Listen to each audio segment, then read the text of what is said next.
often said here on the show, one of my favourite royals is without doubt the brilliant Princess Royal, Her Royal Highness Princess Anne. And the reason why I like Princess Anne is because she's simply a hard worker, doesn't court publicity, gets on with it, and more importantly doesn't spend a fortune on clothes. Is great for recycling, by the way. She's green before green was invented. And my favourite thing actually, truly, was many years ago, if you remember, Princess Anne was held up on the Mall by a gunman. A terrible situation really, you know, like a kidnap thing. And I was very young at the time, but I remember reading and hearing about this. But the comment by the late Duke of Edinburgh made me laugh, because allegedly he said he felt sorry for the captors if they'd taken her away because she was so difficult. I mean, as ever, I think he diffused a lot of humour, you know, the Duke of Edinburgh, and he just made people sort of relaxed around him. But Princess Anne, as I say, truly the hardest working royal. I mean, does a lot of great work, as I say, without fanfare.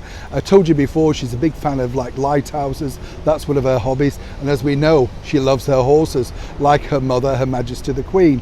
But it was on a recent visit to one of her many charities that, in a rare break of tradition, the ever stern, and sometimes people say quite frightening, Princess Anne became rather teary. And let me explain the reasons why.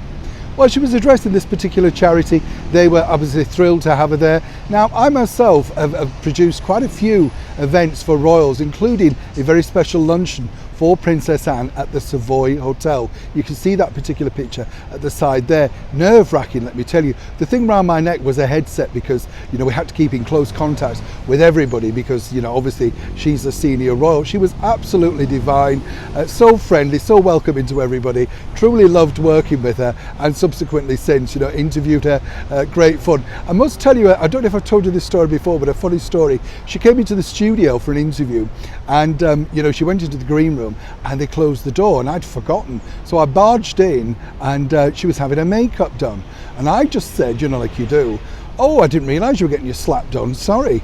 She came out a few, you know, like half an hour later, came up to the desk where I was sitting and said, "Is the slap all right?" What a woman, do you know what I mean? Just makes you laugh, you know. Great fun. But according to a very good source at this particular event, the wonderful Princess Anne got a little bit teary when people were gushing and sort of talking about her mother, the Queen, celebrating 70 years on the throne. And I wanted to share this with you because you don't see the human side of the royals often. She spoke about her brother and how hard he works and the causes that he believes in.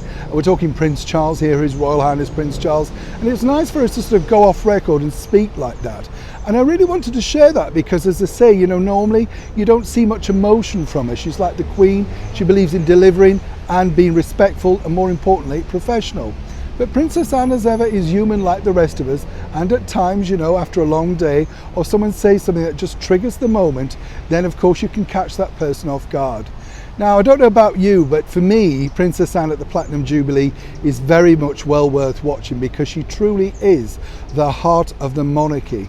And it's just strange, isn't it? You know, a lot of people would have loved to have seen Anne have a more significant role, not just in what she's doing, but within the monarchy. But who knows what could happen in the future? After all, she's very close to her brother, Prince Charles, and one day, hopefully not too soon, he will shape the 21st century monarchy. And I, for one, think he will definitely have his eye on a true star in Princess Anne.